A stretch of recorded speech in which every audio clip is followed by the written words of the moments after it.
Hello বন্ধুরা, দেখো আজকে একটা চটজলদি বিরিয়ানি রেসিপি শেয়ার করব। তো প্রথমেই দেখো বিরিয়ানি মশলাটাকে একটু শুকনো কলায় ভেজে নিয়ে পেস্ট করে নিয়েছি। তারপর এখানে দিয়ে দিয়েছি হচ্ছিল রিফাইন তেলে একটু পেঁয়াজের বেরেস্তা করে নিয়ে, আর বেরেস্তার মধ্যে নুন আর হলুদ একটু অ্যাড করেছিলাম। তোমরা চাইলে শুকনো লঙ্কা অ্যাড করতে পারো, কিন্তু আমার কাছে ছিল না। আর তারপরে দিয়ে দিয়েছি জল। এখন দিয়ে দিচ্ছি এখানে হচ্ছিল রসুন আর আদার পেস্ট, আর আমি এখানে কোনো ফুড কালার ইউজ করিনি। আর এখন এগুলো একটুখানি মানে কী বলবো, একটু জলটা একটু ফুটে গেছে। এখন আলু আর এই যে মাংস দিয়ে দিলাম।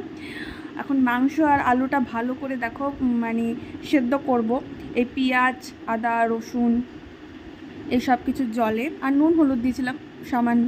এই যে দেখো কতটা মানে কি বলবো সুন্দর করে জাল হচ্ছে। আর এই যে দেখো এখন দিয়ে দিলাম ওই যে গুঁড়িয়ে রাখা যে ভাজা বিরিয়ানি মশলা, সেটা দিয়ে দিলাম। আর এখন একটা এসেন্স দিয়ে দিলাম, সেটা হচ্ছে হলো মানে সব কিছু এর মধ্যে কেওড়ার জল, মিঠা আতর, গোলাপ জল, মানে যেই এসেন্সগুলো দিতে হয় সেইগুলো সব কিছু একটা বোতলেই। তো সেটাই আমি দিয়ে দিলাম। এটা তোমাদের পরিমাণ মতন তোমরা ইউজ করবে। এখন দেখো সিদ্ধ হয়ে গেছে আর পাশে আমার ভাতটা হয়ে গেছে। এখন আমি লেয়ারিং করছি। তো ওই যে নিচে আলু আর কি বলবো আলু আর মাংস দিয়ে দিলাম, তারপর একটু টক দই দিয়ে দিলাম, আর এটা যে বিরিয়ানি মশলা দিয়ে দিলাম। এখন দিয়ে দিচ্ছি হচ্ছিলো ভাত। তো প্রথমে দেবো হচ্ছে হলো একটু ঘি দিয়ে দিচ্ছি। এই যে ঘিটা দিয়ে দিচ্ছি, একটু চিনিও দিয়েছিলাম, সেটা দেখানো হয়নি। আর তোমাদের কাছে যদি একটু গুঁড়ো দুধ আর খোয়া ক্ষীর থাকে সেটাও দিতে পারো, আলু বোখরা থাকলে আলু বোখরা দিও।